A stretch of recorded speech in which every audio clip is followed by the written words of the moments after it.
La Nochebuena, sentada a la mesa con el brazo roto e incapaz de sostener siquiera un tenedor, observé a mi propia hija sonreír mientras susurraba sin un ápice de vergüenza: «Mi esposo solo te dio la lección que merecías, mamá». Mi yerno, a su lado, soltó una risa fría, la risa de quien cree controlar todo y a todos dentro de esa casa. Menos de una hora después, sonó el timbre. Él fue a abrir, lleno de la misma arrogancia de siempre. Pero tan pronto como vio quién estaba en la puerta, su rostro palideció y sus manos comenzaron a temblar. Pero antes de continuar, asegúrate de estar suscrito al canal y escribe en los comentarios: ¿desde dónde estás viendo este video? Nos encanta saber hasta dónde llegan nuestras historias. El olor a pavo navideño flotaba en el aire como una promesa vacía de felicidad. Era Nochebuena, y la mesa estaba puesta con el mantel blanco bordado que mi madre me dejó de herencia, el mismo que usé en todas las Navidades de los últimos 40 años. Las velas parpadeaban suavemente, reflejándose en las copas de cristal y en los platos de porcelana que mi difunto esposo Gerardo y yo compramos en nuestra luna de miel en Cancún, Quintana Roo. Todo parecía perfecto. Todo, excepto el yeso pesado e incómodo que inmovilizaba mi brazo derecho. Mi nombre es Consuelo, tengo 72 años y hasta esa noche creía que familia significaba protección, que los lazos de sangre eran sagrados, que una hija jamás sería capaz de destruir a su propia madre. Qué equivocada estaba. Miré mi plato. Vacío, completamente vacío. Frente a mí, el pavo dorado exhalaba su tentador aroma, rodeado de romeritos, tamales, ensalada de manzana y todas las delicias que yo misma había comprado y preparado parcialmente antes del accidente. Pero no podía servirme. Mi mano derecha estaba atrapada en ese tosco yeso, y mi mano izquierda, temblorosa por la edad y el shock, no alcanzaba las bandejas en el centro de la mesa. Ricardo, mi yerno, ocupaba la cabecera, el lugar que siempre fue de Gerardo. Masticaba ruidosamente, metiéndose bocados enormes a la boca, la grasa del pavo escurriendo por su barbilla. Sus ojos pequeños y calculadores me observaban con un brillo de satisfacción que me daba náuseas. «¿No tiene hambre, suegra?», preguntó con la boca llena, una sonrisa maliciosa distorsionando sus labios delgados. «¿O es que le cuesta comer con una sola mano?». Mi hija Marcela, sentada a su lado, soltó una risita ahogada. Llevaba un vestido rojo demasiado ajustado para su edad, el cabello teñido de rubio que comenzaba a mostrar la raíz oscura. No me miraba a los ojos. No me miraba desde que todo sucedió. El accidente. Así lo llamaban. Como si mi brazo se hubiera roto solo. Como si hubiera tropezado y caído por descuido de una anciana chocha. Pero no fue un accidente. Fue hace 3 días. Ricardo había llegado a mi casa sin avisar, como siempre hacía últimamente. Desde que Gerardo murió, hace 2 años, él y Marcela venían a visitarme con una frecuencia sospechosa. Al principio, me alegraba. Pensaba que estaban preocupados por mí, que querían hacerme compañía. Qué tonta fui. Las visitas siempre terminaban de la misma manera, con Ricardo hablando sobre lo grande que era esta casa para una mujer sola, lo peligroso que sería que yo siguiera viviendo aquí, lo maravillosos que eran los asilos donde tendría compañía y cuidados médicos. «Usted debe pensar en el futuro», decía, con ese tono de voz ensayado que usaba para sonar preocupado. «Si algo le sucede, ¿quién va a auxiliarla? Marcela y yo trabajamos todo el día. No podemos venir corriendo aquí a cada momento». Yo siempre respondía lo mismo. Esta casa era mi hogar. Aquí crié a mi hija. Aquí viví 45 años con Gerardo. Aquí estaban todos mis recuerdos, mis muebles, mi jardín de rosas que cuidaba todos los días. No me iría a ninguna parte. Pero hace 3 días, Ricardo perdió la paciencia. Llegó con una carpeta llena de papeles. Contratos, poderes, documentos que no entendía bien. Dijo que era para simplificar las cosas, para protegerla de estafadores. Solo tenía que firmar aquí, aquí y aquí, y él se encargaría de todo. Pedí ver los papeles con calma. Dije que se los mostraría a mi abogado primero. Fue entonces cuando sus ojos cambiaron. Ese brillo de falsa simpatía desapareció, reemplazado por algo frío y cruel. «Escúcheme bien, vieja», me siseó, acercándose a mí. «Usted va a firmar estos papeles. Va a pasar esta casa a nombre de Marcela. Va a dejar el drama y va a entender de una vez por todas que usted ya no manda en nada». Retrocedí instintivamente. Mi corazón se disparó. Yo conocía hombres así. Gerardo me había advertido sobre Ricardo desde el principio. «Ese muchacho tiene avaricia», me decía. «Cuidado con él, Consuelo». Pero Marcela estaba enamorada. Y yo, como toda madre, cedí. Dejé que se casaran. Ayudé a pagar la boda, el enganche de su departamento, las cuentas cuando Ricardo perdió su tercer empleo. Siempre pensé que estaba invirtiendo en la felicidad de mi hija. Esa tarde, cuando me negué a firmar, Ricardo se abalanzó. No hubo advertencia, no hubo vacilación. Simplemente me empujó con toda su fuerza contra el marco de la puerta de la cocina. Escuché el crujido antes de sentir el dolor. Un sonido seco, horrible, como una rama rompiéndose. Mi brazo derecho, que levanté instintivamente para protegerme, recibió todo el impacto. El dolor fue tan intenso que por un momento no pude ni gritar. Solo me deslicé por la pared hasta el suelo, sosteniendo el brazo deformado contra mi pecho. Marcela estaba en la sala. Ella vio. Ella escuchó. Yo sabía que había visto porque oí sus pasos acercándose. «¿Mamá?», llamó, deteniéndose en la puerta de la cocina. Levanté los ojos hacia ella, esperando auxilio. Esperando que mi hija corriera hacia mí, me ayudara, llamara a una ambulancia. Esperando que confrontara a su esposo, que le gritara, que hiciera algo. Pero Marcela solo miró a Ricardo. Luego me miró a mí. Y entonces dijo palabras que quedarán grabadas en mi memoria hasta el día de mi muerte. «Mamá, ¿por qué no puedes simplemente cooperar? ¿Ves lo que pasó por tu culpa?» No hubo ambulancia. Ricardo arrancó los cables del teléfono fijo y me confiscó el celular. Dijo que me quedaría allí pensando hasta que entrara en razón. Cerró la puerta principal con llave y se llevó a Marcela. Pasé la noche en el suelo de la cocina, con el brazo roto latiendo, sin poder moverme. El dolor era tanto que perdí la conciencia algunas veces. Cuando amanecí, tenía fiebre y temblores. Fue mi vecina, doña Carmen, quien me encontró. Le extrañó no verme regando las plantas por la mañana, y vino a verificar. Forzó la puerta trasera con la ayuda de su nieto y me llevó al hospital. En la sala de urgencias conté que me había caído, que tropecé con el tapete de la cocina. Los médicos me miraron con esa expresión que decía que no me creían, pero no insistieron. Me enyesaron el brazo y me mandaron a casa.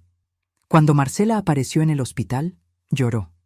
Me abrazó pidiendo perdón, diciendo que no había entendido la gravedad de la situación, que Ricardo estaba nervioso por el trabajo, que nunca más volvería a pasar. Y yo, vieja tonta que soy, le creí. Por eso estaba allí, en Nochebuena, con el brazo roto y el plato vacío, viendo a mi yerno devorar la comida que yo había comprado, mientras mi hija fingía que nada había pasado. «Ricardo», dije, mi voz saliendo más débil de lo que me gustaría, «¿podrías pasarme un poco de pavo, por favor?» Él dejó de masticar. Me miró con esa sonrisa cruel que ya conocía bien. «Disculpe, suegra, no la escuché bien. ¿Qué dijo usted?» «El pavo», repetí, tratando de mantener la dignidad. «No alcanzo las bandejas». Ricardo intercambió una mirada con Marcela. Algún mensaje silencioso pasó entre ellos, algo que me excluía completamente. «¿Sabe cuál es el problema, doña Consuelo?», dijo él, limpiándose la boca con la servilleta de lino, la servilleta que pertenecía a mi ajuar de bodas. «Usted todavía no ha aprendido cuál es su lugar en esta casa». El silencio que siguió a las palabras de Ricardo fue tan denso que podía escuchar el tic-tac del reloj de pared en la sala. Era el reloj de péndulo que Gerardo heredó de su padre, una pieza antigua de caoba oscura que marcaba las horas con una precisión casi aterradora. Miré a mi hija esperando alguna reacción. Cualquier cosa. Una palabra en mi defensa, una mirada de desaprobación hacia su esposo, un gesto mínimo que demostrara que ella todavía era la niña que crié con tanto amor. Marcela siguió comiendo, con la cabeza baja, como si yo no existiera.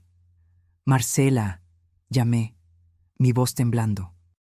«¿No vas a decir nada?» Ella levantó los ojos lentamente. Había algo en esa mirada que no reconocía. Una frialdad, una indiferencia calculada que me heló la sangre. «Mamá», dijo, depositando los cubiertos con un suspiro de impaciencia. «Ricardo tiene razón. Debes entender que las cosas han cambiado. Papá murió, tú estás mayor. Ya no puedes seguir mandando en todo, creyendo que todavía eres dueña de la situación». Sentí como si me hubieran abofeteado. De hecho, una bofetada habría dolido menos. «Hija, ¿de qué estás hablando? Esta es mi casa. Yo construí todo esto junto con tu padre. Cada mueble, cada ladrillo, cada recuerdo». «Ese es exactamente el problema», interrumpió Ricardo, recostándose en la silla de Gerardo como si fuera el señor del castillo.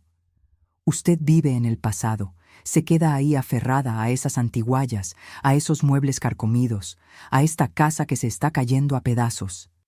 ¿Sabe cuánto cuesta mantener un inmueble de este tamaño? ¿Sabe cuánto vale este terreno?» Yo sí sabía perfectamente.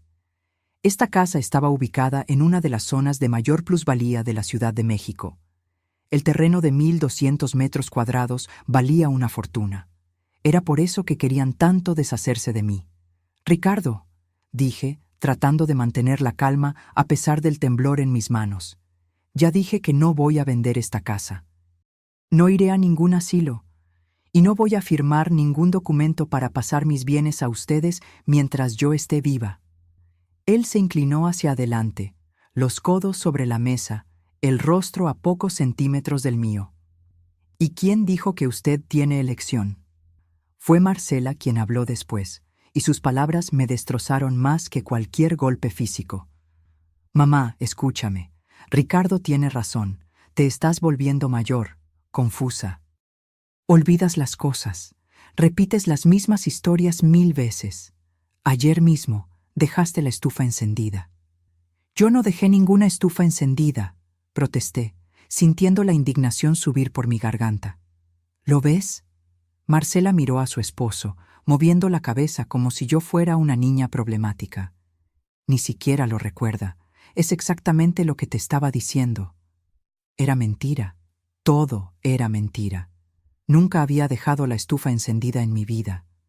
Pero me di cuenta, en ese momento, de lo que estaban haciendo. Estaban construyendo un caso, plantando semillas de duda, preparando el terreno para el siguiente paso: interdicción judicial. Eso era lo que querían. Declararían que yo era incapaz de cuidar de mí misma, de administrar mis bienes. Marcela se convertiría en mi tutora legal, y entonces podría hacer lo que quisiera con todo lo que Gerardo y yo construimos a lo largo de toda una vida. «Marcela», dije, mi voz más firme ahora, fortalecida por la rabia que comenzaba a reemplazar al miedo. «Tu padre pasó 45 años de su vida trabajando para construir todo esto. Se levantaba a las 5 de la mañana, manejaba ese camión de reparto por carreteras de terracería, cargaba cajas hasta que su espalda no pudo más. ¿Crees que él hizo todo eso para que tú lo vendas y lo gastes en las deudas de tu esposo?» Ricardo golpeó la mesa con la palma de la mano. Los platos temblaron. El vino en mi copa, intacto, se agitó peligrosamente. «Cállate, vieja», gritó. «No sabes de lo que estás hablando. Mis deudas son inversiones, negocios que van a dar frutos. Tú no entiendes nada de dinero, nunca entendiste. Te pasaste la vida entera dependiendo de tu esposo. ¿Y ahora quieres darnos lecciones?» Respiré hondo. El dolor en mi brazo latía al unísono con los latidos de mi corazón, pero no iba a llorar. No iba a darles ese gusto. «Yo sé muy bien de lo que estoy hablando, Ricardo. Sé que perdiste tu empleo hace 8 meses y no se lo contaste a Marcela. Sé que tienen 3 meses de retraso en el alquiler del departamento. Sé que debes más de 500,000 pesos en tarjetas de crédito y préstamos personales. Su rostro se puso rojo. Sus narinas se dilataron. Marcela miró a su esposo con una expresión de sorpresa que confirmó mis sospechas. Ella no sabía ni la mitad de eso. ¿De dónde sacaste esa mentira?, siseó Ricardo entre dientes. No es mentira. Se te cayó una correspondencia del banco de tu carpeta el mes pasado, cuando viniste aquí a intentar convencerme de vender la casa por primera vez. Yo la leí. Lo sé todo. Hubo un momento de silencio absoluto. Ricardo me miraba con un odio tan intenso que sentí un escalofrío recorrer mi espalda. Marcela miraba a su esposo como si lo viera por primera vez. «Ricardo», dijo ella en voz baja, «¿de qué está hablando? ¿Perdiste tu empleo?» «Cállate, Marcela», gruñó él, sin quitarme los ojos de encima. «Eso no es asunto tuyo. Yo me encargo de las finanzas, tú lo sabes». «Pero dijiste que te habían aumentado el sueldo». «Dije que te callaras». Su grito hizo que Marcela se encogiera en la silla. Vi el mismo miedo que yo sentía reflejado en los ojos de mi hija, y por un momento sentí lástima por ella. Ella también era víctima de ese hombre. Ella también estaba atrapada en una trampa de la que no sabía cómo escapar. Pero entonces, Marcela hizo algo que mató cualquier rastro de compasión que aún pudiera tener. Se giró hacia mí, los ojos duros como piedras, y dijo: «Mamá, Ricardo te dio la lección que merecías. Si hubieras cooperado desde el principio, nada de esto habría pasado. La culpa es tuya. Siempre ha sido tuya». Cerré los ojos por un momento. El dolor en mi brazo parecía insignificante al lado del dolor que esas palabras causaron en mi corazón. Mi propia hija, la niña que amamanté, que acuné en noches de fiebre, que llevé a la escuela de la mano. Esa niña estaba muerta. En su lugar había una extraña que me miraba como si yo fuera un obstáculo que debía ser removido. Cuando abrí los ojos de nuevo, algo había cambiado dentro de mí. La tristeza seguía allí, pero había sido empujada a un rincón, reemplazada por una determinación fría y calculadora. Me había pasado la vida entera cuidando de los demás, cuidando de Gerardo cuando se enfermó, cuidando de Marcela cuando era niña, adolescente, adulta, renunciando a mis sueños, a mis deseos, a mi tiempo, siempre poniendo a la familia en primer lugar. Y así me pagaban. «Tienen razón», dije, mi voz sorprendentemente tranquila. «Estoy mayor, estoy débil, ya no tengo fuerzas para luchar». Vi los ojos de Ricardo iluminarse con un brillo de victoria. Marcela se relajó visiblemente en la silla. «Finalmente está siendo razonable, doña Consuelo», dijo él, volviendo a comer como si nada hubiera pasado. «Mañana mismo podemos ir a la notaría. Lo resuelvo todo rapidísimo. Usted ni siquiera tiene que preocuparse».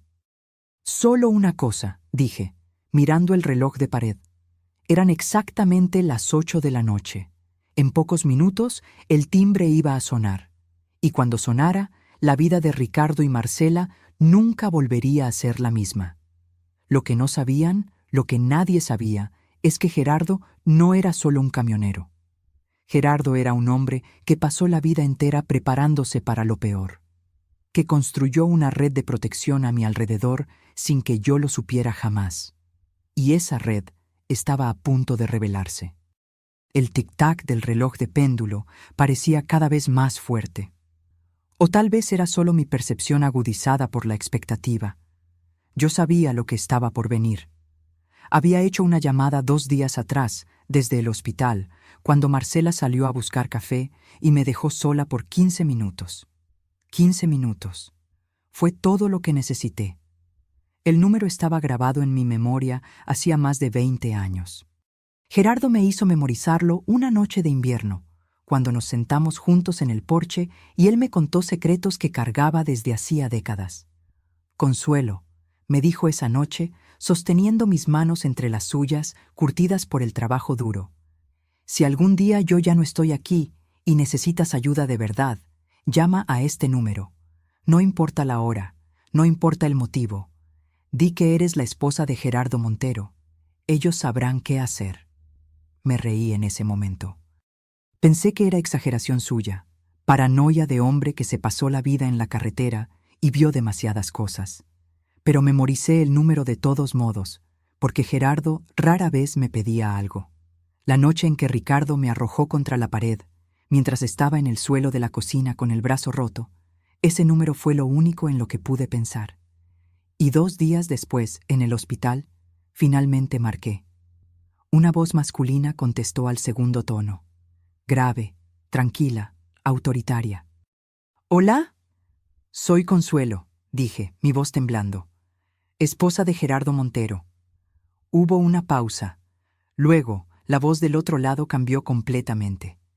Se volvió más suave, casi cariñosa. «Doña Consuelo, hace mucho tiempo. ¿Qué ha sucedido?» Le conté todo, el brazo roto, las amenazas, la presión para vender la casa, la indiferencia de mi propia hija. Hablé sin parar durante 10 minutos, las palabras brotando como agua de una presa rota. Cuando terminé, él solo dijo, «¿Está en el Hospital General?» «Sí. Voy a enviar a alguien ahí ahora mismo. Y sobre la otra situación, me encargaré personalmente. ¿Confía en mí?» «Confío», respondí, sin dudar. «Entonces usted regrese a casa, finja que no ha pasado nada y espere. En Nochebuena, exactamente a las 8 en punto, alguien tocará el timbre de su casa. Deje el resto en mis manos». Y así fue como me encontré allí, sentada a la mesa de mi propia casa con el plato vacío, viendo a mi yerno atiborrarse, mientras mi hija fingía que todo era normal. 8:02. El reloj dio 2 campanadas. El timbre sonó. El sonido resonó por el pasillo como un trueno en cielo despejado. Ricardo dejó de masticar, el tenedor suspendido en el aire. Marcela miró hacia la puerta con una expresión de confusión. «¿Quién será a estas horas?», preguntó. «No sé», dije, tratando de ocultar la ansiedad en mi voz. «Ve a abrir, Ricardo». Él me lanzó una mirada desconfiada, pero se levantó de la silla, limpiándose las manos con la servilleta.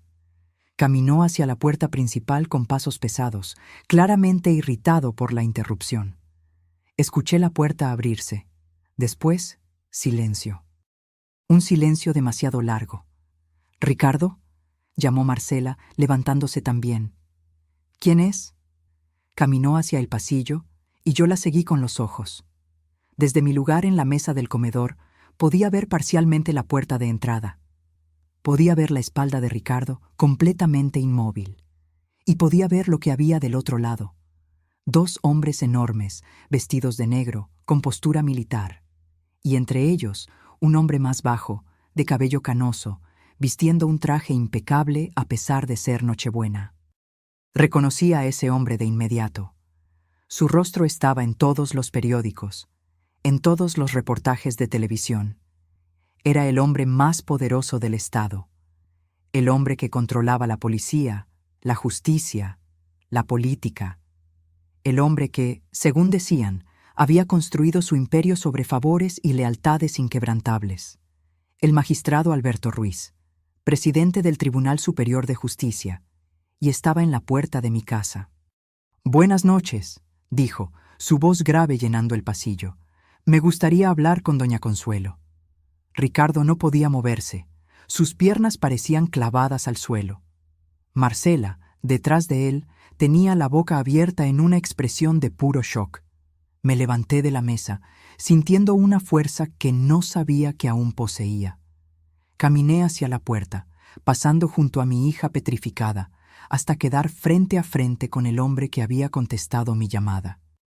«Alberto», dije, usando el nombre que Gerardo siempre usaba cuando hablaba de él. Sus ojos, que transmitían autoridad absoluta al resto del mundo, se suavizaron al verme. Descendieron hasta el yeso en mi brazo, y algo cruzó por su rostro. Una sombra de rabia controlada que hizo que los 2 guardaespaldas se enderezaran automáticamente. «Doña Consuelo», dijo, inclinando ligeramente la cabeza en un gesto de respeto. «Gerardo me salvó la vida una vez. Él nunca quiso que yo pagara esa deuda. Pero ahora...». Miró nuevamente mi brazo. «Ahora voy a pagar». Sentí lágrimas quemar mis ojos, pero las contuve. No iba a llorar, no delante de Ricardo y Marcela, no después de todo lo que habían hecho. «Pase, por favor», dije, abriendo más la puerta. Estaba cenando. Sola, prácticamente. Alberto entró, seguido por los dos hombres de negro. Ricardo finalmente pudo moverse, retrocediendo contra la pared como si quisiera fusionarse con ella y desaparecer. Magistrado», tartamudeó, tratando de sonreír. «Qué honor. No sabíamos que mi suegra conocía. Quiero decir, qué placer recibirlo». Alberto ni siquiera lo miró. Caminó directamente hacia el comedor, observando la mesa puesta, los platos, la comida. Sus ojos se detuvieron en mi lugar, en el plato completamente vacío. «Usted no ha comido», constató, no como pregunta, sino como acusación. «No pude alcanzar las bandejas», respondí simplemente. Con el brazo así. Vi la mandíbula de Alberto contraerse. Se giró hacia Marcela, que había seguido al grupo hasta la sala como un fantasma, pálida y temblorosa. «¿Usted es la hija de ella?», preguntó. Marcela asintió, incapaz de hablar. «¿Y dejó que su madre pasara hambre en su propia casa? ¿En Nochebuena?» Nosotros... Ella no pidió... Ella no debería necesitar pedir», cortó Alberto, su voz afilada como una cuchilla. «Ella es su madre, la mujer que la trajo al mundo, que la crió, que sacrificó todo por usted. ¿Y usted la deja con hambre mientras come frente a ella?» Marcela abrió la boca para responder, pero Alberto ya se había girado. Caminó hasta la cabecera de la mesa, donde Ricardo había estado sentado, y se quedó allí parado, mirando la silla como si lo ofendiera personalmente. «Esa era la silla de Gerardo», dijo en voz baja, más para sí mismo que para cualquier otra persona en la sala. «¿Usted conocía a mi padre?», se atrevió a preguntar Marcela. Alberto finalmente la miró. Sus ojos, que habían sido fríos hasta entonces, se llenaron de algo que se parecía mucho al desprecio. «Gerardo me salvó la vida hace 35 años. Yo era un joven fiscal que había ido demasiado lejos en una investigación. Ciertas personas querían callarme. Me estaban esperando en una carretera desierta en el interior del estado». Hizo una pausa. «Gerardo estaba haciendo una entrega por ahí. Vio lo que estaba sucediendo. Pudo haber seguido de largo, fingir que no era asunto suyo. Pero detuvo el camión, bajó y enfrentó a 3 hombres armados con nada más que una llave de rueda. Yo conocía esa historia. Gerardo nunca se la contaba a nadie, pero a mí me la contó una noche, cuando me desperté y lo encontré llorando en el porche. Era uno de los únicos momentos en que lo vi llorar. Recibió una puñalada en la espalda y aún así no se rindió», continuó Alberto. «Consiguió sacarme de allí, me llevó al hospital y nunca quiso nada a cambio.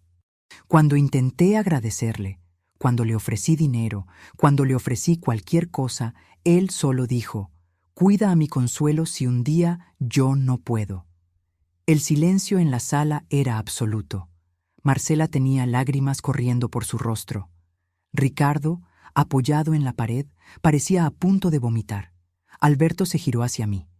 «Doña Consuelo, cuénteme exactamente lo que sucedió con su brazo». Por un momento consideré mentir. Consideré proteger a Marcela, como había hecho toda mi vida. Consideré decir que fue un accidente, que tropecé, que caí. Pero entonces miré a mi hija, a esa extraña que había dicho que yo merecía la lección, que me había dejado pasar hambre en Nochebuena, que estaba dispuesta a tirarme en un asilo para quedarse con mi casa. Y la verdad simplemente salió.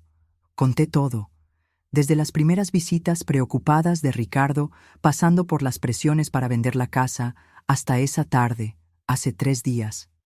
Describí cómo me arrojó contra la pared, cómo escuché mi hueso romperse, cómo pasé la noche entera en el suelo de la cocina, sola, con dolor, mientras ellos se fueron y me dejaron allí. Conté sobre las mentiras que estaban construyendo, sobre las historias de que yo estaba confusa, olvidadiza, peligrosa para mí misma, sobre los planes de interdicción judicial que había descubierto revisando los papeles que Ricardo había traído para que firmara. Mientras hablaba, vi el rostro de Alberto transformarse. Esa máscara de serenidad judicial fue dando paso a algo más primitivo, una rabia controlada, pero intensa que él luchaba por mantener bajo control. Los dos guardaespaldas permanecían inmóviles junto a la puerta, pero yo podía ver por la tensión en sus hombros que también estaban absorbiendo cada palabra. Cuando terminé de hablar, el silencio era tan pesado que parecía tener sustancia física. Alberto permaneció quieto por un largo momento, mirando la mesa del comedor como si estuviera calculando algo en su mente brillante. Entonces se movió. Caminó hasta la silla que estaba a mi derecha, la silla donde solía sentarme cuando Gerardo estaba vivo, y la retiró con un gesto caballeroso. «Por favor, doña Consuelo», dijo suavemente. «Siéntese». Me senté, confusa. Alberto entonces hizo algo que me dejó sin palabras. Él mismo fue al centro de la mesa, tomó la bandeja del pavo y la trajo hasta mí. Tomó un plato limpio del aparador, cortó la carne en trozos pequeños con la precisión de quien ya lo ha hecho muchas veces, y colocó el plato delante de mí. «Coma», dijo. «Usted necesita alimentarse». Sentí que las lágrimas que había contenido toda la noche finalmente escapaban. Allí estaba el hombre más poderoso del estado, sirviendo comida a una anciana con el brazo roto, mientras mi propia hija no había movido un dedo para ayudarme. Tomé el tenedor con la mano izquierda, torpemente, y comencé a comer. El pavo estaba frío, pero era la mejor comida que había probado en días. Cada bocado parecía restaurar algo dentro de mí que creía perdido para siempre. Alberto esperó pacientemente hasta que terminé. Luego se giró hacia Ricardo, que todavía estaba pegado a la pared como si esperara que ella pudiera tragarlo. «Usted», dijo, y la palabra sonó como un veredicto de muerte. «Venga aquí». Ricardo obedeció, arrastrando los pies como un condenado caminando hacia la horca. Se detuvo a unos metros de Alberto, evitando mirar a los ojos del magistrado. «Usted la golpeó», dijo Alberto, no como pregunta, sino como constatación de un hecho. «Usted le rompió el brazo. Usted la dejó en el suelo de la cocina toda la noche, y ahora se sienta en la silla del hombre que me salvó la vida y se come su comida mientras ella pasa hambre». Fue un accidente», intentó Ricardo, su voz saliendo como un chillido. «Ella se cayó, lo juro. Yo nunca... No me mienta».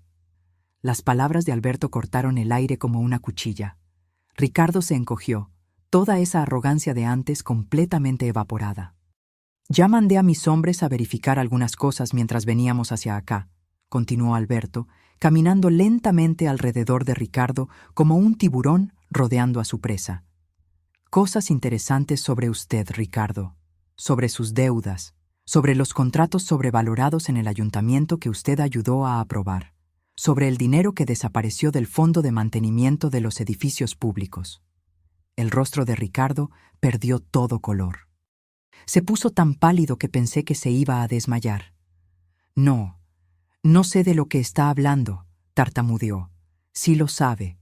Y sabe también que con una palabra mía usted no solo pierde el empleo que ya perdió hace 8 meses, sino que va a responder penalmente por todo eso. Peculado, fraude, asociación delictuosa, sin contar la agresión contra doña Consuelo, que está muy bien documentada en su expediente médico». Alberto se detuvo justo frente a Ricardo, tan cerca que sus rostros estaban a centímetros de distancia. ¿Tiene usted alguna idea de lo que le hacen a hombres como usted en la cárcel? ¿Hombres que golpean a ancianas? Ricardo comenzó a temblar. Sus piernas cedieron y cayó de rodillas sobre el tapete persa que mi madre me había dado al casarme. Comenzó a llorar, un llanto feo y patético, con moco escurriendo por su nariz. «Por favor», suplicó, juntando las manos como si estuviera rezando. «Por favor, hago lo que sea, firmo lo que sea. Yo no sabía que la vieja, que doña Consuelo era importante.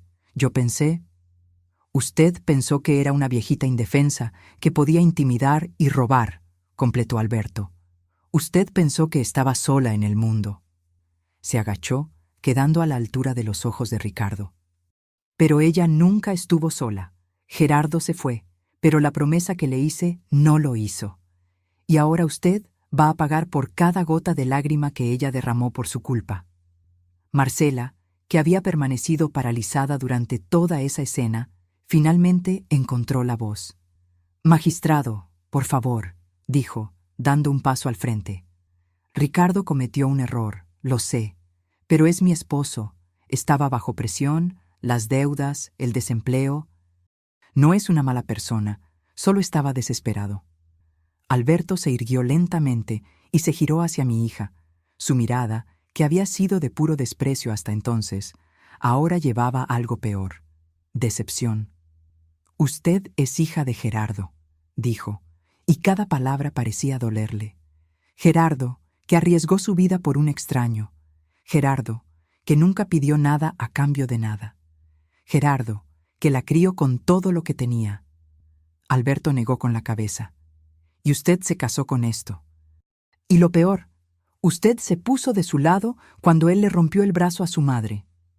Marcela abrió la boca para responder, pero Alberto levantó la mano, silenciándola. «Escuché lo que dijo hace un momento, que su madre merecía la lección. Esas fueron sus palabras exactas». Se acercó a ella. «¿Sabe a cuántas personas he mandado encarcelar, Marcela? Cientos. Asesinos, violadores, corruptos. ¿Y sabe qué aprendí en todos esos años? Que las peores criaturas no son las que cometen los crímenes, son las que observan y no hacen nada. Son las que defienden a los criminales. Son las que traicionan a su propia sangre». Marcela comenzó a llorar. No un llanto falso como el de Ricardo, sino lágrimas genuinas que corrían por su rostro, borrando el maquillaje, revelando las ojeras y las arrugas que intentaba esconder. «Yo no quería», sollozó. «Tenía miedo. Ricardo dijo que...» «Usted le tenía miedo a su esposo», interrumpió Alberto. «Pero no le tuvo miedo a dejar a su madre sola en el suelo con el brazo roto.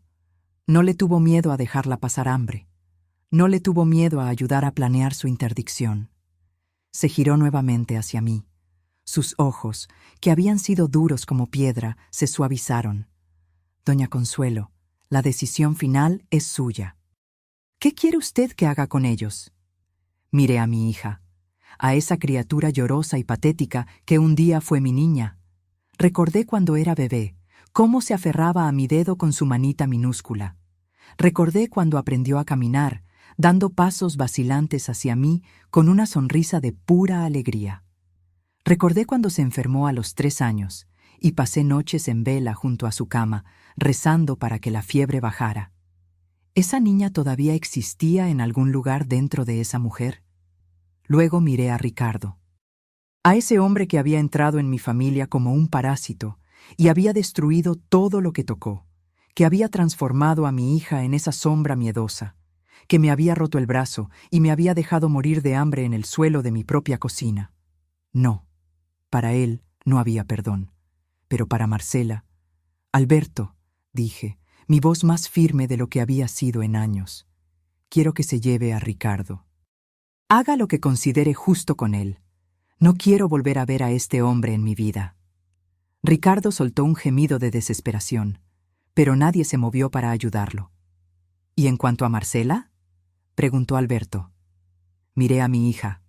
Ella me miró de vuelta, los ojos rojos, el rostro destruido por el llanto.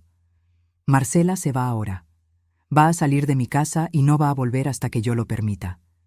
Tendrá que aprender a vivir con las consecuencias de las elecciones que hizo». «Mamá», comenzó Marcela. «No he terminado», la interrumpí. «Elegiste a tu esposo en lugar de a tu madre. Viste cómo me lastimó y no hiciste nada. Dijiste que me lo merecía. Ahora vas a descubrir lo que es estar sola, sin nadie que te defienda». Marcela sollozó más fuerte, pero continué. «Pero yo no soy como tú, Marcela. Yo no abandono a mi familia. Un día, tal vez, cuando hayas aprendido lo que significa el respeto, podremos hablar. Pero ese día no es hoy». Los guardaespaldas de Alberto se movieron como sombras. En segundos, Ricardo estaba de pie, inmovilizado por manos que parecían de hierro. Intentó forcejear. Gritó que conocía sus derechos, que aquello era ilegal. que iba a demandar a todos. Alberto ni siquiera se dignó a responder. Solo hizo un gesto con la cabeza, y los hombres arrastraron a Ricardo fuera de la sala. Escuché sus gritos resonando por el pasillo, luego por el porche, y finalmente perdiéndose en la noche cuando una puerta de coche se cerró. Marcela se quedó allí, parada en medio de mi comedor, como una estatua de sal. Me miraba con una expresión que nunca había visto en su rostro antes. No era rabia ni desafío, era algo más profundo. Era el tardío reconocimiento de que había perdido algo precioso, algo que tal vez nunca podría recuperar. «Mamá», dijo, la voz tan débil que apenas podía escucharla. «Perdóname, por favor». Cerré los ojos por un momento. ¿Cuántas veces había soñado con escuchar esas palabras? ¿Cuántas noches había pasado despierta, imaginando el momento en que Marcela finalmente vería la verdad? Pero ahora que el momento había llegado, sentía solo cansancio. Un cansancio profundo, que iba más allá de los huesos, más allá del dolor en mi brazo roto. Era el cansancio de una vida entera tratando de ser lo suficientemente buena para personas que nunca me valoraron. «Marcela», dije, abriendo los ojos de nuevo. «¿Sabes qué es lo peor de todo esto?» Ella negó con la cabeza, muda. «Lo peor no es el brazo roto, los huesos sanan. Lo peor es saber que estuviste allí cuando sucedió, que viste a tu esposo arrojarme contra la pared, que escuchaste mi hueso romperse y aún así no me ayudaste». «Le tenía miedo a él», susurró Marcela. «No entiendes cómo es, mamá. Cuando se pone nervioso...» «Yo entiendo perfectamente», la interrumpí. «Entiendo que elegiste tu miedo en lugar de a mí. Entiendo que cuando llegó el momento de decidir, decidiste protegerte. ¿Y sabes algo? Eso incluso podría perdonarlo. El miedo es algo poderoso». Hice una pausa, dejando que las palabras se asentaran. «Lo que no puedo perdonar es lo que dijiste después, que me lo merecía, que fue una lección. Eso no fue miedo, Marcela. Eso fue crueldad». Marcela comenzó a sollozar de nuevo, el cuerpo entero temblando. Cayó de rodillas en el mismo lugar donde Ricardo había suplicado minutos antes. «No quise decir eso», lloró. Estaba repitiendo lo que Ricardo siempre decía. «Él me convenció de que tú estabas equivocada, que estabas impidiendo que tuviéramos una vida mejor. Y le creíste», completé. «Le creíste que tu madre, que pasó la vida entera trabajando para darte todo lo que necesitabas, estaba equivocada. Le creíste a un hombre que conoces hace 10 años en lugar de a una mujer que te conoce desde antes de que nacieras». Alberto permaneció en silencio, observando la escena con una expresión ilegible. Yo sabía que me estaba dando espacio, dejando que yo manejara ese momento a mi manera. «Marcela», dije, levantándome de la silla con cierta dificultad. «Vete ahora, toma tus cosas y vete». «¿A dónde?», preguntó desesperada. «No tengo a dónde ir. El departamento está a nombre de Ricardo. Si lo arrestan...». «Ese es tu problema ahora», respondí, sintiendo mi corazón encogerse a pesar de las duras palabras. «Eres adulta, tienes título, tienes capacidad para trabajar, encontrarás la manera, así como yo la encontré cuando tu padre murió y ustedes comenzaron a tratarme como un estorbo». «Mamá, por favor».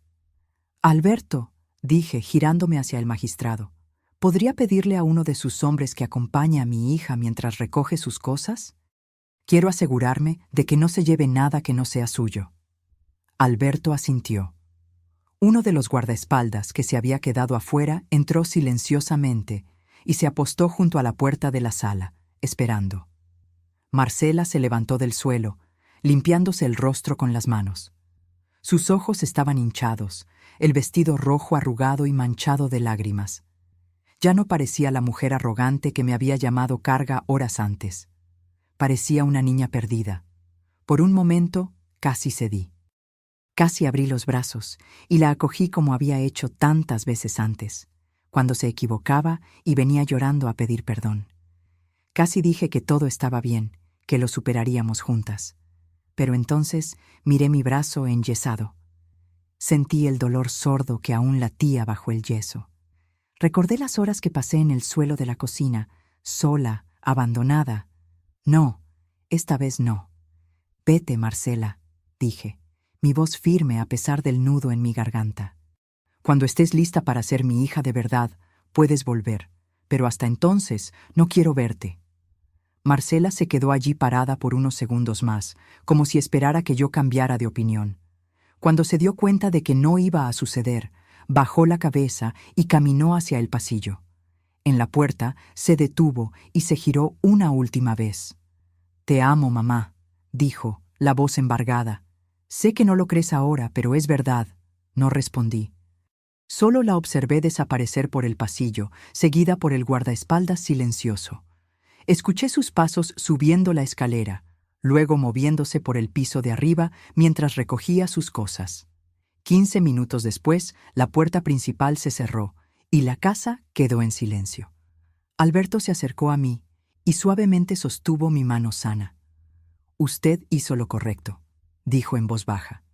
«Sé que duele, pero era necesario». Sentí que las lágrimas finalmente escapaban, escurriendo en silencio por mi rostro envejecido. «Es mi hija, Alberto, mi única hija». «Lo sé». La llevé en mi vientre durante 9 meses, le di pecho hasta que cumplió 2 años. Pasé noches sin dormir cuando se enfermaba. Trabajé en 2 empleos para pagar su universidad. Y ahora, mi voz falló. Alberto no dijo nada, solo apretó mi mano con más fuerza. «Gerardo siempre decía que consentía demasiado a Marcela», continué, después de recuperar el control. «Decía que estaba criando a una persona que no sabía el valor de las cosas. Yo no lo escuchaba. Pensaba que él estaba siendo demasiado duro. Gerardo era un hombre sabio», dijo Alberto. «Lo era, y yo no valoré esa sabiduría mientras él estuvo vivo». Nos quedamos en silencio por un momento, 2 ancianos compartiendo el peso de décadas de elecciones y consecuencias. «Doña Consuelo», dijo Alberto finalmente, «necesito contarle una cosa, algo que Gerardo me pidió que guardara en secreto hasta que fuera necesario». Lo miré confusa. «¿Secreto? ¿Qué secreto?». Alberto caminó hasta la estantería que estaba en la esquina de la sala. Era una estantería antigua, de caoba oscura, que Gerardo había construido con sus propias manos cuando nos casamos. Pasó los dedos por los lomos de los libros hasta encontrar un volumen específico, una enciclopedia vieja que nadie abría desde hacía años. Sacó el libro y, para mi sorpresa, la estantería emitió un suave clic. Una sección del estante se movió ligeramente, revelando un compartimento escondido detrás de los libros. «¿Qué es esto?», pregunté, acercándome. Alberto retiró del compartimento una carpeta de cuero marrón, gastada por el tiempo. Había una etiqueta al frente, escrita a mano con la caligrafía inconfundible de Gerardo. «Para mi consuelo». «Gerardo me dio esto hace 15 años», explicó Alberto, entregándome la carpeta. «Me pidió que la guardara y solo se la entregara si algún día necesitaba protección. Protección contra personas que quisieran tomar lo que es suyo». Con las manos temblorosas, abrí la carpeta. Lo que encontré dentro de esa carpeta cambió completamente mi comprensión de quién había sido mi esposo y del legado que me había dejado. Lo primero que vi fue una carta, escrita con la pulcra caligrafía de Gerardo. Las letras eran un poco temblorosas, indicando que la había escrito cuando ya estaba mayor, tal vez en sus últimos años de vida.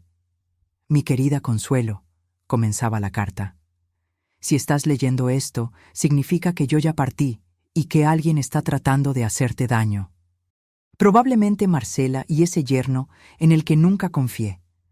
Discúlpame por no haberte contado todo esto mientras estaba vivo, pero tenía miedo de que me creyeras un loco o que se lo contaras a Marcela y ella lo esparciera al mundo».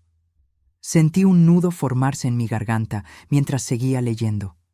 «Siempre pensaste que yo era solo un camionero, ¿verdad?». Y lo era, sí, pero durante 40 años conduciendo esas carreteras vi muchas cosas. Ayudé a mucha gente. Y algunas de esas personas me lo devolvieron de formas que ni te imaginas». La carta continuaba, explicando cómo Gerardo había usado sus ahorros para hacer pequeñas inversiones a lo largo de los años. Nada espectacular al principio, solo acciones de empresas locales, pequeñas participaciones en negocios de amigos. Pero con el tiempo, esas inversiones crecieron. Nunca quise ostentar, escribió. Nunca quise que la gente supiera que teníamos dinero. He visto a muchas familias ser destruidas a causa de la herencia, Consuelo. Vi a hermanos pelear, a hijos demandar a sus padres, a matrimonios terminar. Yo no quería eso para nosotros. Pasé a los documentos que acompañaban la carta. Estados de cuenta bancarios, escrituras, certificados de acciones. Los números bailaban ante mis ojos, pero incluso con mi visión borrosa por las lágrimas, podía entender lo esencial. Gerardo me había dejado una fortuna. No solo esta casa, que yo sabía que valía bastante por el terreno, sino también un departamento en el centro de la ciudad, alquilado a un bufete de abogados, un pequeño rancho en el interior, arrendado para el cultivo de soya, participaciones en 3 empresas diferentes, y cuentas bancarias que sumaban una cantidad que me hizo sentarme abruptamente en la silla más cercana. ¿Cómo? Susurré, incapaz de formar una frase completa. ¿Cómo es que yo no sabía nada de esto? Gerardo era un hombre muy discreto, respondió Alberto, sentándose en la silla a mi lado. Administraba todo a través de apoderados y empresas intermediarias. Nunca quiso aparecer como propiedad suya directamente. ¿Pero por qué? ¿Por qué ocultarme esto? Alberto dudó antes de responder. Porque él conocía a su hija, doña Consuelo, y él conocía a su yerno. Sabía que, si Marcela descubría que ustedes tenían dinero, lo querría. Y si lo quería, la presionaría a usted, y usted, con el corazón blando que tiene, terminaría cediendo. Esas palabras dolieron, pero sabía que eran verdad. ¿Cuántas veces le había dado dinero a Marcela solo porque me lo pedía? ¿Cuántas veces le había pagado cuentas? Le había prestado sin esperar que me lo devolviera, la había ayudado en emergencias que luego descubría que eran lujos innecesarios. Si hubiera sabido que tenía todo esto, probablemente ya le habría dado la mitad. «Hay algo más», dijo Alberto, señalando el final de la carpeta. «Mire el último documento». Hojeé hasta encontrar lo que él indicaba. Era una escritura de donación, fechada 8 años atrás. La escritura transfería esta casa, la casa donde yo vivía, a una fundación benéfica vinculada al Hospital General. Por un momento no entendí. Si la casa había sido donada, ¿cómo es que yo seguía viviendo en ella? Entonces leí las cláusulas con más atención. La donación solo se haría efectiva después de mi muerte. Mientras yo viviera, tenía derecho de uso vitalicio del inmueble. Nadie podía sacarme de aquí, nadie podía venderla, nadie podía hacer nada con esta propiedad mientras yo respirara. Gerardo hizo esto a propósito, explicó Alberto. Él sabía que la mayor arma de Marcela y Ricardo sería la amenaza de interdicción. Si lograban declararla incapaz, podrían tomar el control de sus bienes y vender todo. Pero con esta escritura de donación condicionada, la casa está protegida. Incluso si alguien logra interdictarla, no puede tocar la propiedad. Cerré los ojos, sintiendo las lágrimas escurrir libremente ahora. Gerardo, mi Gerardo. Incluso después de muerto, todavía me estaba protegiendo. Todavía estaba un paso por delante de quienes querían hacerme daño. Hay una cosa más que necesito contarle, dijo Alberto, su voz más seria ahora. ¿Sobre Ricardo? Abrí los ojos y lo miré. Mis hombres encontraron algunas cosas interesantes cuando comenzaron a investigar a su yerno. Cosas que van más allá de las deudas y los contratos fraudulentos. Hizo una pausa, como si estuviera eligiendo las palabras con cuidado. Ricardo estaba involucrado con prestamistas. Gente peligrosa, doña Consuelo. Gente que no juega cuando el dinero se atrasa. Debía más de 2 millones de pesos a esas personas. Sentí mi estómago hundirse. ¿2 millones? Y se estaba quedando sin opciones. Los prestamistas ya le habían dado un ultimátum. O pagaba antes de fin de mes, o iban a cobrar de otras formas. Alberto me miró directamente a los ojos. Es por eso que estaba tan desesperado por conseguir su casa. No era solo avaricia, era supervivencia. Él pretendía vender todo lo que usted tenía y huir del país antes de que esas personas vinieran por él. La magnitud de lo que Ricardo había planeado comenzó a revelarse en toda su horrible claridad. No se trataba solo de mandarme a un asilo y quedarse con mis bienes. Se trataba de liquidar todo a toda prisa, tomar el dinero y desaparecer. Y yo, vieja y sola en un asilo de mala calidad, sería dejada atrás, sin nada, sin nadie. ¿Y Marcela?, pregunté, casi con miedo de la respuesta. ¿Ella sabía de todo esto? Alberto negó con la cabeza. No estamos seguros. Pero por las conversaciones que interceptamos, parece que ella no sabía la extensión de las deudas ni los planes de fuga. Ricardo la manipulaba tanto como la manipulaba a usted. Le contaba verdades a medias. La hacía creer que usted estaba siendo difícil sin motivo. No sé por qué, pero esa información me trajo un pequeño alivio. No absolvía a Marcela de sus elecciones, pero al menos significaba que no era completamente mala, solo débil. Débil y fácilmente manipulable, como Gerardo siempre dijo. ¿Qué va a pasar con él ahora?, pregunté. Ricardo responderá por agresión, intento de fraude y peculado. Dependiendo de lo que encontremos en la investigación, puede que pase varios años en la cárcel. Alberto hizo una pausa. Y los prestamistas probablemente descubrirán dónde está. En la cárcel o fuera de ella, la deuda no desaparece. Debería sentir satisfacción con eso. Justicia, venganza, lo que fuera.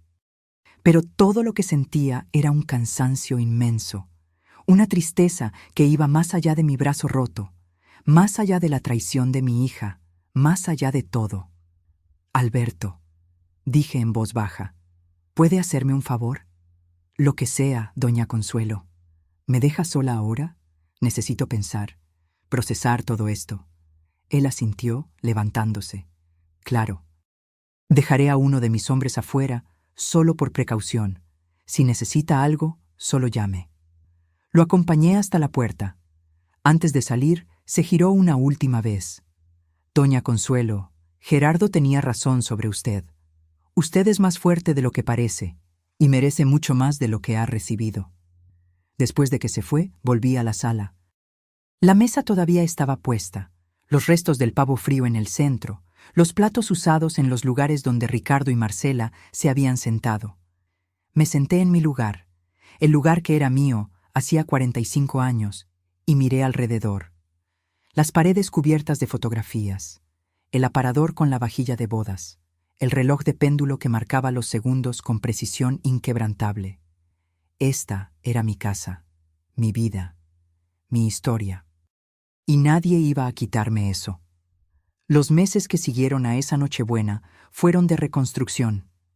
No solo de mi brazo, que sanó lentamente bajo el yeso y luego necesitó fisioterapia, sino de toda mi vida. Con la ayuda de Alberto y los abogados que él me recomendó, logré organizar el desorden financiero que Ricardo había dejado atrás. Descubrí que había intentado obtener préstamos usando mi nombre como aval, pero como los documentos nunca fueron firmados por mí de verdad, logramos anular todo. El juicio de Ricardo fue rápido y sin sorpresas. Con las pruebas que los investigadores de Alberto habían reunido, además de mi testimonio y el informe médico de mi brazo roto, fue condenado a 6 años de prisión. Supe después que, en la cárcel, tuvo algunos problemas con otros reclusos. Parece que los prestamistas tenían brazos largos, incluso tras las rejas. No sentí lástima. Tal vez debería, pero no podía. Ese hombre me había lastimado de formas que iban mucho más allá del brazo roto. Me había hecho dudar del amor de mi propia hija. Había transformado mi casa en un campo de batalla. Me había hecho sentir, por primera vez en la vida, que yo era un estorbo, una carga, una inconveniencia. En cuanto a Marcela, las cosas fueron más complicadas. En los primeros meses, intentó contactarme varias veces. Llamaba al teléfono fijo, que yo dejaba en el buzón de voz. Enviaba cartas, que yo leía pero no respondía. Apareció en la puerta de casa 2 veces, pero no abrí. No fue fácil. Cada vez que escuchaba su voz en el contestador automático, Cada vez que reconocía la caligrafía en el sobre, mi corazón se encogía. Era mi hija, mi única hija.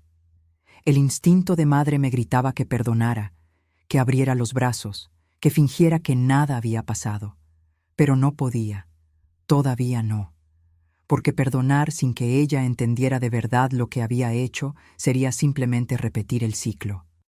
Sería ponerme nuevamente en la posición de tapete, de persona que acepta cualquier cosa a cambio de migajas de afecto. Y yo ya había hecho eso por demasiado tiempo. El cambio comenzó a suceder después de unos 5 meses. Los mensajes de Marcela fueron cambiando de tono. Al principio estaban llenos de disculpas vacías y justificaciones. Estaba confundida. Ricardo me manipuló. Tú no entiendes la presión que estaba sintiendo. Siempre echando la culpa a alguna cosa externa, nunca asumiendo verdaderamente la responsabilidad. Pero poco a poco, los mensajes se fueron volviendo diferentes. Una carta en particular me marcó. Llegó un día de lluvia, casi 6 meses después de esa Nochebuena. Yo estaba en el porche, tomando café y mirando el jardín de rosas que Gerardo había plantado, cuando doña Carmen, mi vecina, me trajo el sobre. «Le llegó esto a usted, doña Consuelo», dijo, con esa mirada curiosa que siempre tenía cuando el asunto involucraba a mi hija. Tomé la carta y esperé a que se fuera para abrirla. La caligrafía de Marcela estaba diferente, más temblorosa, como si hubiera llorado mientras escribía. «Mamá, sé que probablemente no vas a leer esto, así como no leíste las otras cartas. Pero necesito escribir, aunque sea solo para mí misma. Estos meses lejos de ti han sido los peores de mi vida. No por el dinero, o por el departamento que perdí, o por las dificultades que estoy pasando. Han sido los peores porque, por primera vez, tuve que mirarme a mí misma de verdad, sin Ricardo para decirme qué pensar, sin excusas detrás de las cuales esconderme. Y lo que vi fue horrible. Vi a una mujer que dejó a su propia madre en el suelo con el brazo roto. Una mujer que se puso del lado de su esposo cuando él te lastimó. Una mujer que dijo que te lo merecías. ¿Cómo pude hacer eso, mamá? ¿Cómo me convertí en esa persona? Estoy yendo a terapia ahora. No tengo dinero, pero conseguí un lugar en un centro comunitario de apoyo psicológico gratuito. La psicóloga me está ayudando a entender cómo fui moldeada por Ricardo a lo largo de los años. Cómo me fue aislando, haciéndome dudar de mí misma, convenciéndome de que tú eras el problema. Pero ¿sabes lo que me dijo que más me dolió? Me dijo que la manipulación de Ricardo solo funcionó porque yo lo permití, porque era más fácil creerle a él que enfrentar la verdad, porque fui cobarde. Ella tiene razón. Fui cobarde, mamá. Fui cobarde cuando lo vi empujarte y no hice nada. Fui cobarde cuando te dejé sola en el suelo. Fui cobarde cuando repetí sus palabras como si fueran mías. No te estoy pidiendo perdón. Todavía no. No lo merezco. Solo te estoy contando esto porque necesitas saber que finalmente lo entendí. No con la cabeza, que es fácil. Lo entendí con el corazón. Te lastimé. Elegí mal. Y pasaré el resto de mi vida tratando de ser una mejor persona. Si algún día quieres verme de nuevo, estaré esperando. Con amor, aunque no lo creas, Marcela. Leí la carta 3 veces. En la tercera, estaba llorando tanto que apenas podía distinguir las letras. No respondí de inmediato. Guardé la carta junto con las otras, en una caja que tenía en el armario del dormitorio. Pero algo había cambiado. Una grieta se había abierto en la muralla que había construido alrededor de mi corazón. En las semanas siguientes llegaron más cartas. Marcela seguía escribiendo, incluso sin respuesta. Me contaba sobre la terapia, sobre el empleo que había conseguido como asistente en una farmacia, sobre la pequeña habitación alquilada donde vivía ahora. Nunca me pedía dinero, nunca me pedía volver. Solo compartía su vida, como si quisiera mostrarme que estaba tratando de cambiar. Fue una tarde de domingo, casi un año después de esa Nochebuena, que finalmente tomé una decisión. Tomé el teléfono y marqué el número que Marcela había dejado en una de las cartas. Ella contestó al segundo tono, la voz llena de esperanza y miedo. «¿Mamá?» «Marcela», dije sintiendo mi corazón latir fuerte. «¿Estás libre el próximo domingo? Quería invitarte a almorzar». El silencio del otro lado duró solo unos segundos, pero pareció una eternidad. Luego escuché el sonido inconfundible de alguien tratando de contener el llanto. «Yo voy a estar libre», logró decir. «Voy a estar libre, sí.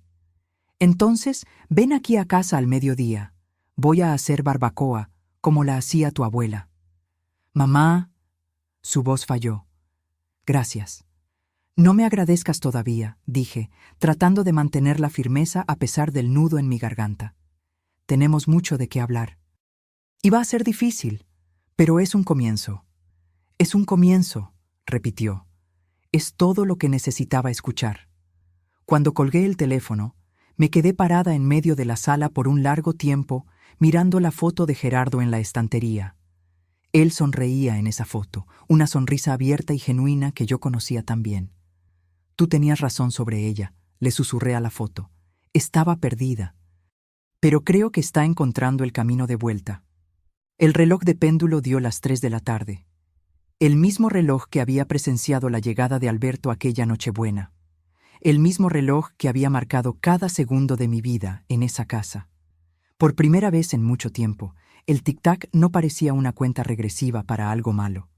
Parecía una invitación para un nuevo comienzo. 2 años pasaron desde ese primer almuerzo de reencuentro con Marcela. 2 años de conversaciones difíciles, de lágrimas, de rabia antigua siendo finalmente liberada. 2 años de reconstrucción lenta y cuidadosa de una relación que casi fue destruida para siempre. No fue fácil. Hubo momentos en que quise rendirme, en que el rencor regresaba con toda su fuerza y me preguntaba si realmente valía la pena intentarlo. Hubo discusiones, silencios incómodos, domingos en que una de nosotras se iba antes de que terminara el almuerzo. Pero también hubo progresos. Pequeños al principio, luego cada vez mayores. Marcela me demostró que estaba cambiando de verdad. Continuó en terapia, incluso cuando consiguió un mejor empleo y podría haberse detenido. Nunca más me pidió dinero, incluso cuando le ofrecí ayuda. Nunca más intentó decirme qué hacer con mi vida o mi casa. Y lo más importante, comenzó a verme. No como un obstáculo, no como una fuente de recursos, sino como una persona, como su madre. Hoy es Navidad de nuevo. La mesa está puesta con el mismo mantel blanco bordado, los mismos platos de porcelana, las mismas velas que enciendo cada año. El pavo está en el centro, dorado y aromático, rodeado de todas las delicias que forman parte de nuestra tradición familiar. Pero muchas cosas han cambiado. Marcela está sentada a mi izquierda, ayudando a servir los platos. Lleva un vestido sencillo, azul marino, y tiene el cabello natural ahora, sin teñir. Está más delgada, más madura, con algunas arrugas alrededor de los ojos que no estaban allí hace 2 años. Arrugas de preocupación, de lucha, de crecimiento. A su lado está Miguel, un hombre tranquilo y gentil que conoció en la iglesia a la que comenzó a asistir. Es viudo, tiene 2 hijos adolescentes y mira a Marcela como si fuera lo más precioso del mundo. No el brillo de posesión que yo veía en los ojos de Ricardo, sino el brillo de respeto genuino. Alberto también está aquí, sentado en el lugar que era de Gerardo. Viene a visitarme regularmente ahora, y nuestra amistad se ha profundizado a lo largo de estos 2 años. No es romance, nada de eso. Somos solo 2 ancianos que comparten historias y recuerdos de personas que amaron. ¿Y yo? Estoy sentada en mi silla de siempre, con mis 2 manos funcionando perfectamente. El brazo sanó completamente, dejando solo una pequeña cicatriz en el lugar donde el hueso se fracturó. Una cicatriz que me recuerda todos los días lo que pasó, pero también lo que sobreviví.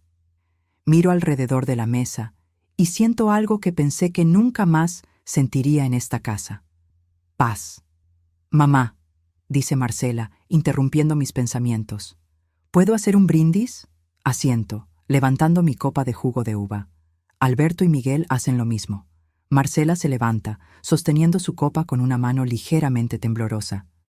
Sus ojos encuentran los míos, y veo en ellos algo que había desaparecido por mucho tiempo.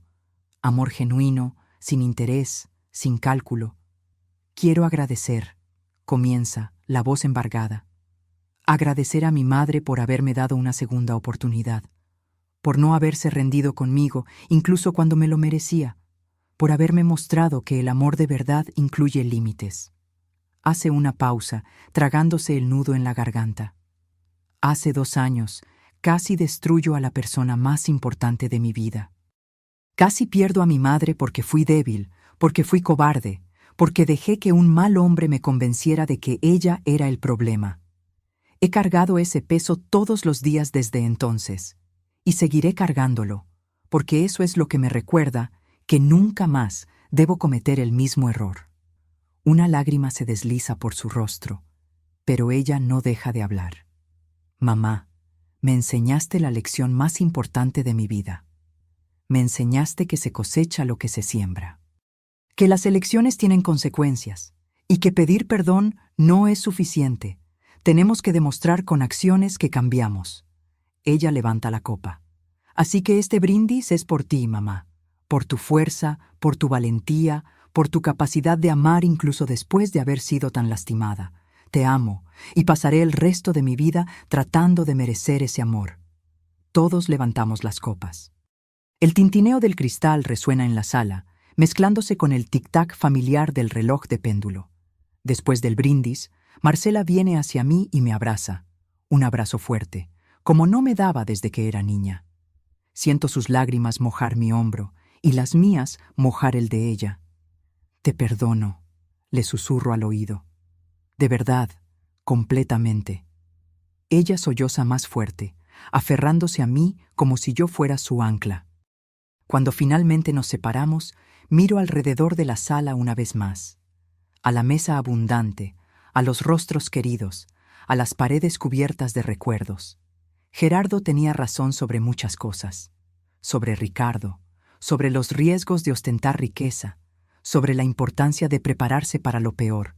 Pero había una cosa en la que estaba equivocado. Él creía que Marcela estaba perdida para siempre, que la avaricia y la debilidad habían consumido a la niña que criamos. Pero ella regresó. Lastimada, transformada, marcada por la experiencia, pero regresó. Y eso, al final de cuentas, es el verdadero significado de familia. No es sangre, no es obligación, no es lo que la sociedad espera. Es la capacidad de perderse y encontrarse de nuevo. Es la valentía de admitir errores y trabajar para repararlos. Es el amor que persiste incluso cuando todo parece roto sin remedio. Mi brazo sanó. Mi relación con Marcela sanó. Mi fe en la humanidad, que había sido tan sacudida aquella Nochebuena, también sanó. Y mientras el reloj de péndulo marca las horas y el olor a pavo asado llena el aire, finalmente entiendo la última lección que Gerardo me dejó. No fue la fortuna escondida. No fueron las propiedades, las inversiones, la red de protección financiera. La verdadera herencia que me dejó fue la valentía de defenderme, de exigir respeto, de establecer límites, incluso cuando eso significaba alejar a las personas que más amaba. Porque solo cuando aprendí a valorarme, Marcela pudo aprender a valorarme también. Y ese es el regalo de Navidad más precioso que podría recibir. Ahora, si te gustó esta historia, haz clic en suscribirte y dime en los comentarios qué parte te dejó con la boca abierta. Y no olvides hacerte miembro para tener acceso a videos exclusivos que no publico aquí. Te espero allí.